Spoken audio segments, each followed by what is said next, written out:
detectives spent hours gathering evidence, and now it's paying off thanks to a series of fingerprints that detectives found on scene that they now have a match with.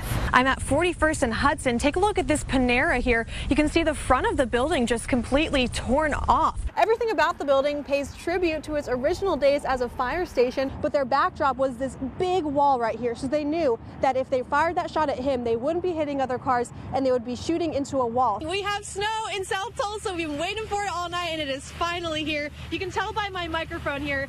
Sorry, I should probably talk into it. You investigated a shooting similar to this back in 2014. Can you talk a little bit about that? First, the driver got out of the car, cooperated with police, and was taken into custody. Then one of the passengers got out of the car, also cooperated with police, and was also taken into custody. I'm here in the Rose District. You can see this street here. Instead of a street, there's going to be a boxing ring. She was driving right next to the explosion, heard the boom, and the next thing you know, this is the result. So it's a holiday pop-up shop just down the road here, where business owners hope to skate their way into new opportunities. It happened in December 2012. We went to check on the kids and we saw flashing lights through the window. This Bigsby woman stepped outside to see this, the house across the street on fire. I wasn't sure what happened. I just knew that the house was like totally engulfed in flames. The fire was so hot it melted part of a car parked 10 feet away.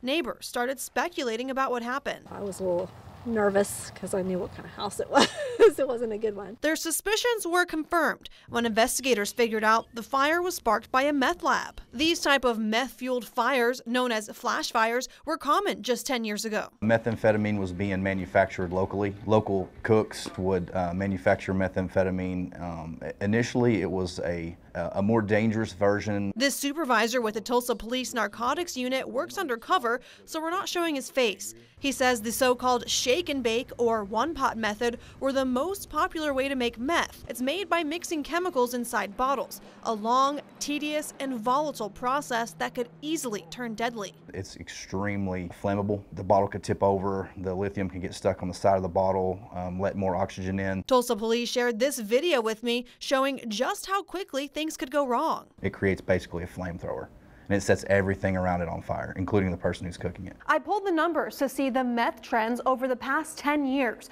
In 2009, Tulsa police investigated 315 meth labs. The number peaked in 2011 with 431. That's more than one each day. Now, since then, I saw a steady decline. TPD only investigated 2 meth labs in all of 2019. Despite the absence of meth labs, the drug itself is more common than ever. Methamphetamine right now it's the #1 illegal drug that we investigate. Instead of homemade, locally sourced meth, it's coming from south of the border. The meth we see in Tulsa now is manufactured in super labs in Mexico and smuggled into Tulsa. Investigators say the cartel saw a need and worked to fill it, and then some. There's so much crystal methamphetamine now in Tulsa that the price that it costs is so much cheaper than it was in 2011. There's just no reason to cook meth anymore. Police tell me back in 2011, they could get meth undercover for $1,700 an ounce. Today, they can get the same for around $200, an 88% drop. You can actually buy an ounce of crystal methamphetamine cheaper than you can buy an ounce of marijuana now. And for that reason, undercover agents target the big-time dealers, hoping to nip the problem at its source. If you go after the people who are poisoning the community, the ones who are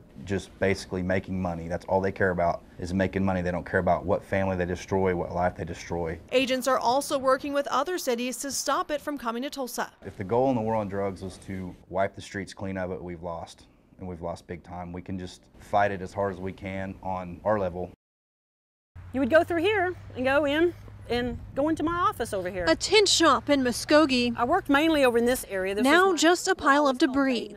Pretty sickening. It's like, okay, this is my livelihood. Now what? Owner Michelle Brooks says she didn't know her shop was gone until she saw the damage on TV. And then there was my shop building. I said, my building's gone.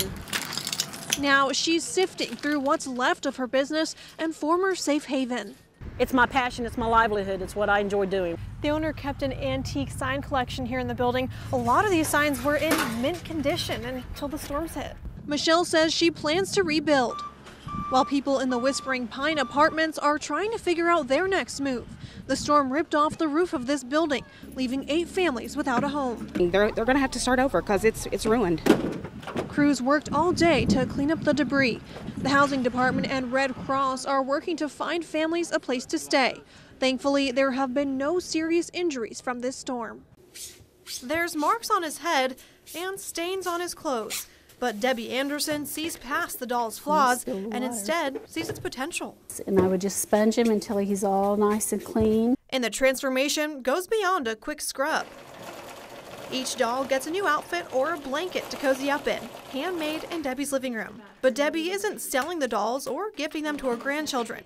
Instead, these dolls are headed to Honduras, to children who may have never had a toy of their own. They're in a desperate place. Each of those dolls were once sitting in a garage or gathering dust on a thrift store shelf. It's taken 2 years, but Debbie has put the same TLC into nearly 500 dolls.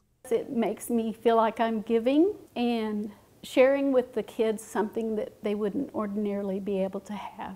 After their makeover, each one is packed into a box along with clothes and toiletries and hand-delivered to Honduran children. But it's very limited to the outside world, and so those kids may never get Christmas presents or never even celebrate Christmas possibly. Avery Johnson handed out those boxes just a few weeks ago. And one little girl took a doll out and she just held it against her chest and didn't look at anything else in the box. She was just content with her one doll. It's those little girls that make the aching hands and hours spent over the sewing machine worth it for Debbie. Though she's never delivered the boxes herself, she got to meet some of the children when she visited Honduras one summer. There, she met a little girl she'll never forget. Her mom said, "This is the lady that sent you the doll, go get it." She ran in the house and got it, and she said, "Do you remember this one?" And I said, "Yes, I do." It was very, very special to her. You could tell she had taken care of it and just really loved her baby. The two couldn't be more different.